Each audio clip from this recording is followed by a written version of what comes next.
I'm starting that process with just one line. If you can animate one line, you can animate the whole hair. Wow, that came together really nicely. If you love indie tales, be sure to subscribe here and on Twitch, where I'm live most weekdays. You can also show your support through Patreon or on itch.io, where I upload assets and games shown on the channel. G'day pals, welcome to a new video. Today we will be covering animation in pixel art for materials and hair. These are a pretty straightforward set of dynamics, but they can be very tricky for first-time animators, and so we'll be covering today some of the principles behind Softbody Physics and my method for animating them. Let's get into it.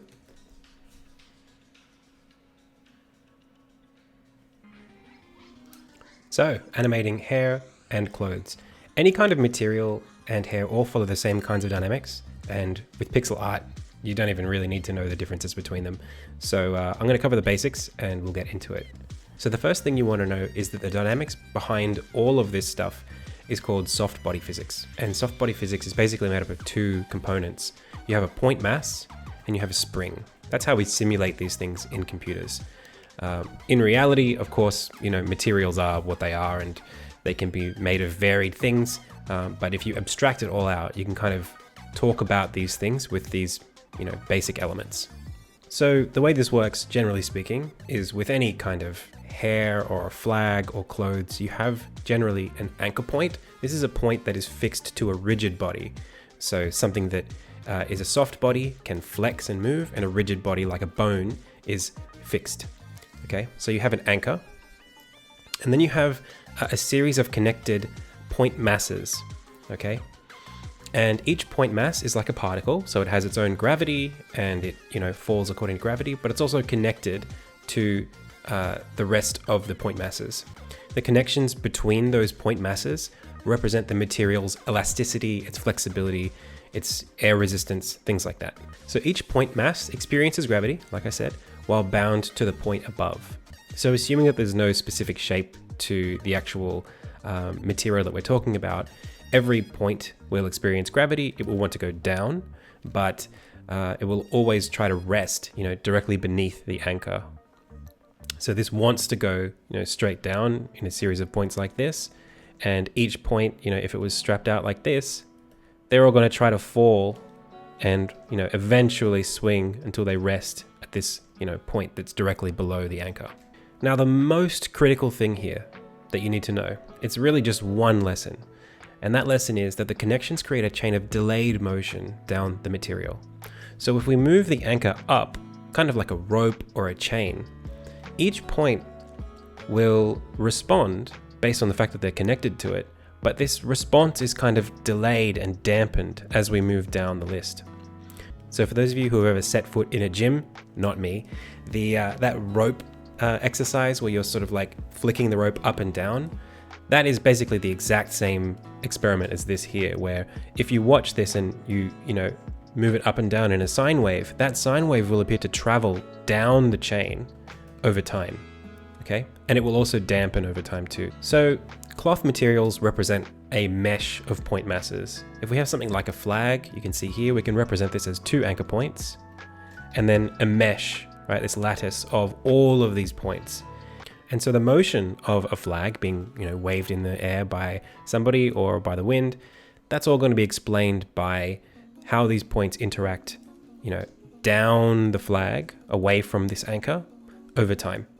Whether it's gravity, whether it's the wind, you'll notice those effects kind of delaying and passing through the material over time. Now, of course, this can be a little confusing talking about it in such abstract ways, but I think it'll make a lot more sense if we jump into Aseprite. So let's get into it.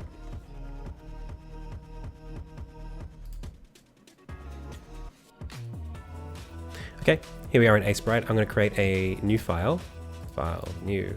Let's go something reasonably small, 64 by 64. We'll go indexed and all good. I'm currently using Aseprite Beta 1.3. So this is the new version. You can get this on Steam. If you go into the properties of Aseprite in Steam, you'll be able to pick the beta track and then download the beta, and you can get this nice, lovely dark theme. I also have a video with all of the other cool features like the tile map system. That's in Aseprite. You can check out the video on the channel. So let's start with the drawing that we want to animate. Here I have a 64 by 64 canvas, and I have this character that I've drawn, and I want to animate this character shaking their head left and right. This obviously is a little bit of an advanced example, but if you want to follow along, what you can do is just start with your basic head shape, and you don't need to animate much. You just need to find like a red line like this. Make 8 frames just to follow along with this demonstration. It doesn't need to be 8, it can be whatever you want, but 8 will be good for demonstrating the dynamics here. And then just have it rocking left and right. Okay, so a little bit to the right, fully to the right, stay there for a bit, to the center, a little bit to the left, all the way to the left, hold there for a bit. So you got this, okay? So what I do is I break this down into that simulation space, right? I think, okay, where's my anchor? What is the thing that's holding this all together? Obviously there are, you know, points along the whole skull that the hair is coming out of, but for this argument, we can think of them as coming from this point, you know, somewhere around the top here, okay? And then we have like effectively a line that represents a chain of those point masses, okay? And we can animate that line in isolation as if it's representative of the entire like sheet of hair, okay? So I'm thinking about this as if it's basically like 1, 2, 3, and then the back, okay? And in this case, I'm starting that process with just one line. If you can animate one line, you can animate the whole hair. What that looks like is I start with that line, and I don't even animate that line. I animate as much as I can draw with one stroke over the whole animation first.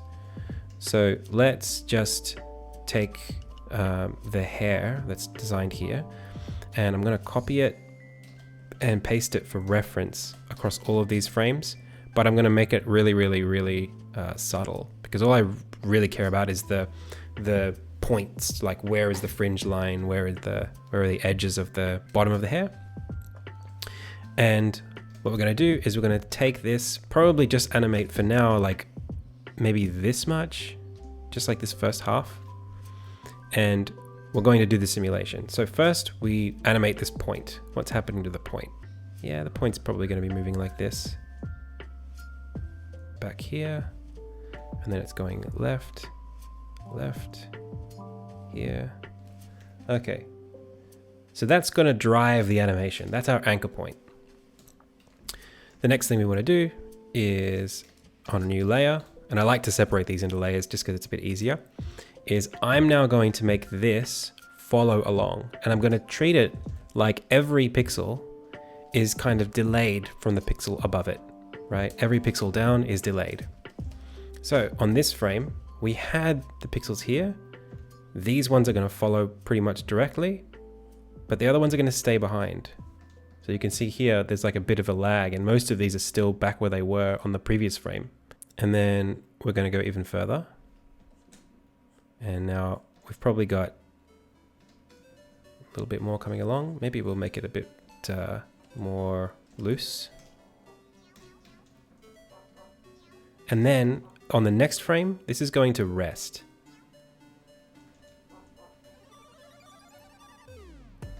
Now when we come back, they can't go from here to here without being flung back the other way.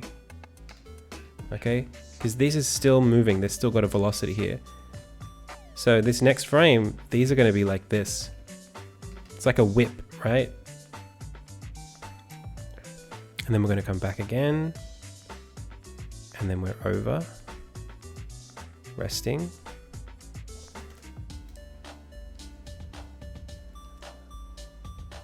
Okay, that's our first try. And it's already really close. Okay, just knowing those principles. And from here, we can start animating this and tidying it up because we can see what's wrong, right? Now, if you want this to be really smooth, you can obviously increase the frame rate and make more frames. I'm keeping this at a default 10 frames per second because it's pretty easy to follow and it's the default.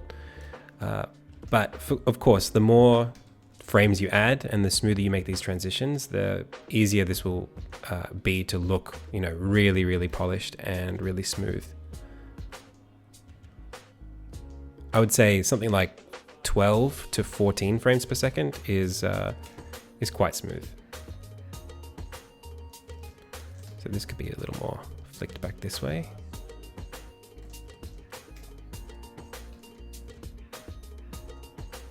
Yep, and then it's going to be back this way. Yep.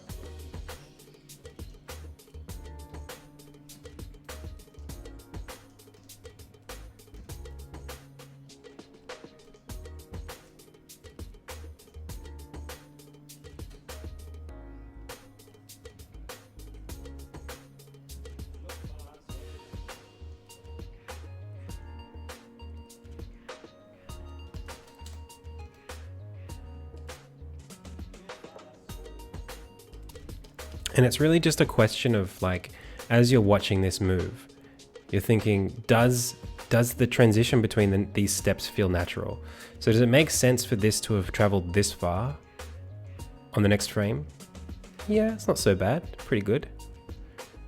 Maybe we would soften it off just a little bit. This spot here is kind of sticking a little bit. You could explain some of that away with depth, but definitely the bottom of this needs some work. And I like to just put my fingers on the comma and point key, comma and full stop, and just go backwards and forwards. And just to see. Okay, like for me, as I'm watching this frame here kind of sticks out to me. It should be kind of a bit further back. And this maybe is even further forward.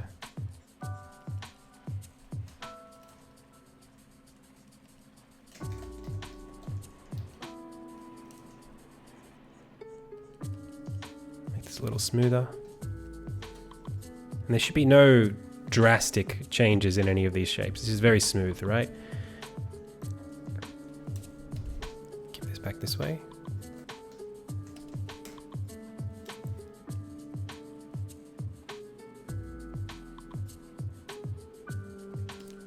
And I think we should see a bit of a flick here on the bottom. On this frame here, this should be flicked back this way. If we think about it, as it comes across, like a chain, right? As it comes across, it should whip back this way, which is what it's doing now. And this is a very easy, intuitive process, right? You don't have to think way too hard about, all the different mechanics or anything that's going on. You're just looking at this one strand of hair and saying, does this make sense? Even just parts of a strand of a hair. But from here, you can expand it out into the whole thing. It's kind of like Tarzan's vine looking at this, right? As you swing back this way, you expect this to kind of swing forward.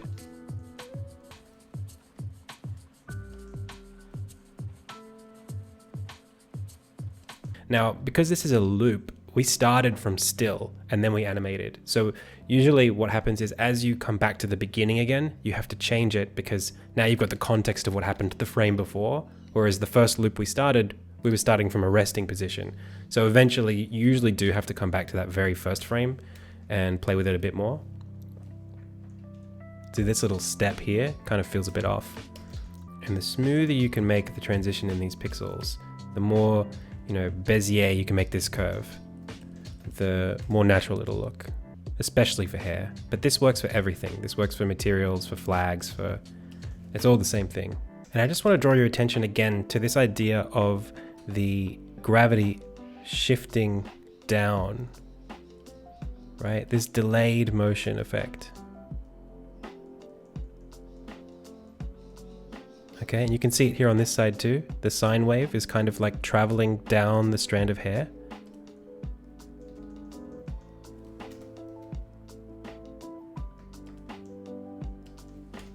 And if you can draw this ball and it's consistent in the amount that it falls every frame, you'll probably have a very, very smooth curve. It's usually a really good sign if you can do that. So what you want to do is have this same effect for each of the four corners of whatever it is that you're trying to work on. So I'll very quickly go do the next one now. And you'll generally be able to follow the same kind of curve along, but there'll be some adjustments, of course.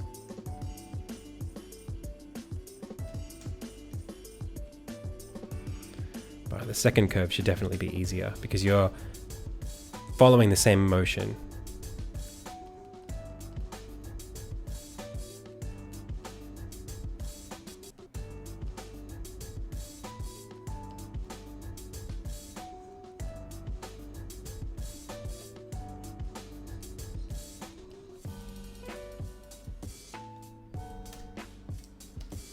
I mean, very easy. This one could be a bit lower and a bit more flat. Sometimes I get a bit lazy at the bottom, and that's why I try to keep this when I'm animating to one stroke per loop, right? Whatever I can draw with one stroke allows me to think about curves one curve at a time. So the whole hair in this case, there's kind of like two curves. That's why I kind of did the top half and then the bottom half after, because it's hard for you to really track the differences between each of these frames if you're looking at, you know, a whole head of hair at a time. There's too many things that can go wrong. Whereas this way, I'm only looking at one thing and saying, is that right on this frame and the next frame, and the next frame, and the next frame? And that's very easy to do. Even for a beginner animator, it should be very easy to track one thing and say, does this look natural to me? So now we have two lines, right? And effectively, there's going to be hair from those two lines out to the edges of the head. And the edges of the head is what we don't currently have. So let's animate those two lines now.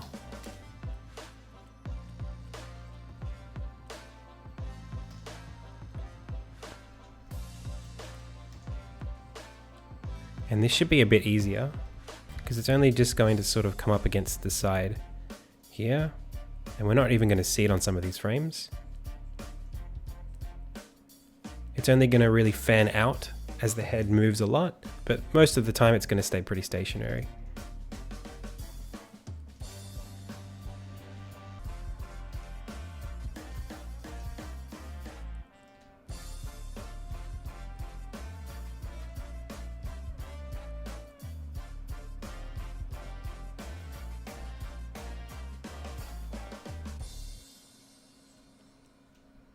So at this point, I'm going to start filling this in and then assess it as one blob, right? As a shape. Start filling this in now.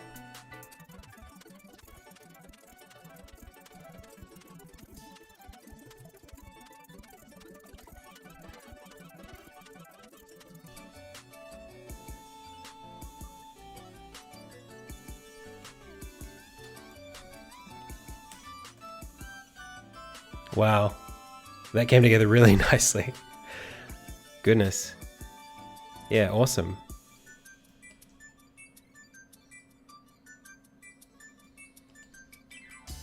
Gosh, I'm really impressed by that.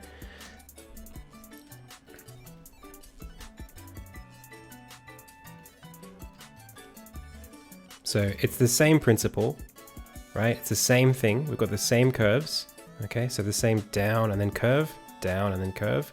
And we created that organically, right? It's not a hard-coded curve. You know, we're just watching the shapes and we're just editing them until they make sense to us. And at this point, as you can see, it's not that hard to, you know, just follow what you've built and somewhere that's really nice. Obviously, I've been doing this for a long time, so if it doesn't do that straight away, it's just going to take some time. Okay, so other side of the head now. I'm just going to start again with the top volume here, right? There are no strands that are shorter than this line here, so this won't really flick out or anything like that, right? We're not really moving fast enough for that to happen. So we can pretty much just flesh this out. And there's just a little bit of an expansion as we whip around, right? As we come around this way. But then it'll settle down again. You can look at references for, you know, basically every shampoo commercial will have hair that looks like this.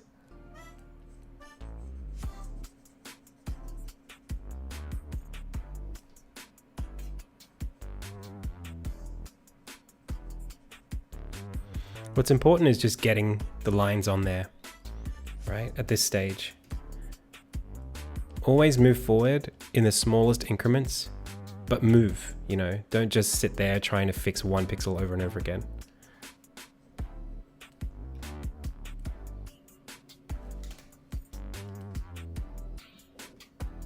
Okay, not perfect.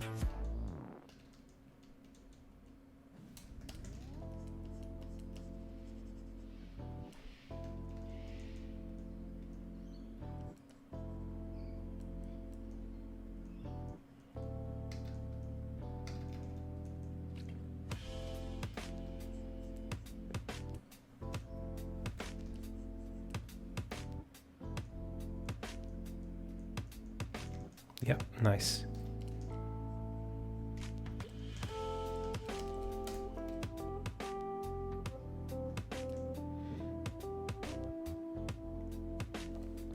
If we wanted to keep the fringe in, I'm actually inclined to leave it out, actually, because I think this looks really good on its own. But if we are going to be, drawing this, we can redraw some of these lines just to make it so that, now that we've got the shape down and the motion down, even if we edit a few pixels here and there, we've got the bulk of it really efficiently down. So we can make the part a little bit wider if you want to see more of her face, stuff like that. So now that you've got this, you can do a very quick find and replace color. Okay, we've got this color, we're going towards this color. Very good. And we can start shading it too if we want. And that can be done super, super simply. I mean, if the light's fixed, this will be as straightforward as just drawing the same shape over and over again in the same positions.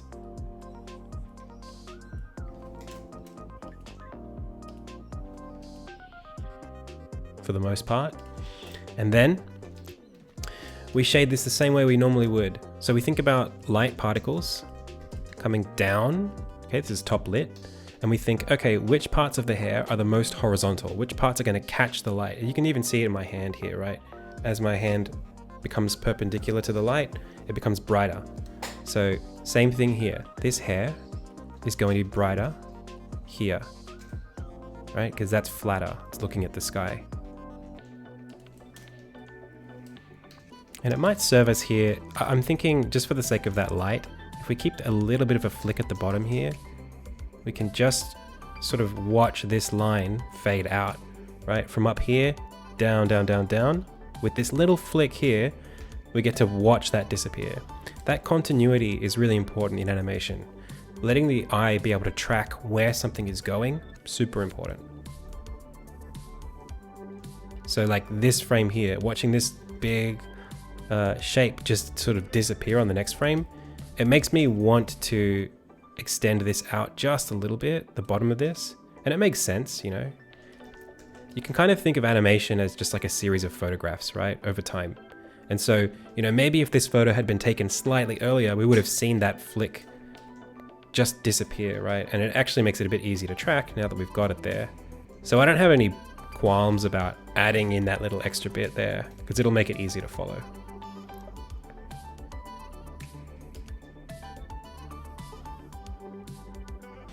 And if we wanted to animate the back side, because we don't have the back yet, we can just add a layer underneath. And I'm just going to do this one pretty much freehand. I don't think we need to think too hard about this.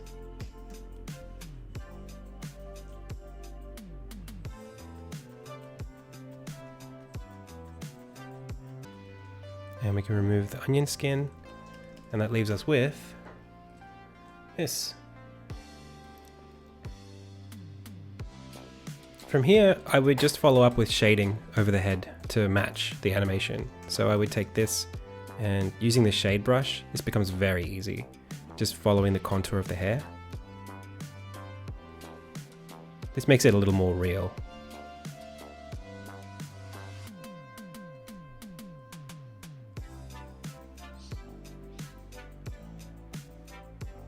Nice.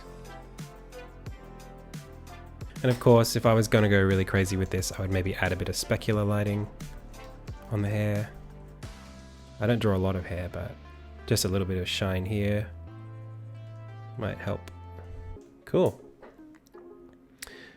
So there you go. That's my method for animating any kind of cloth physics or hair in pixel art.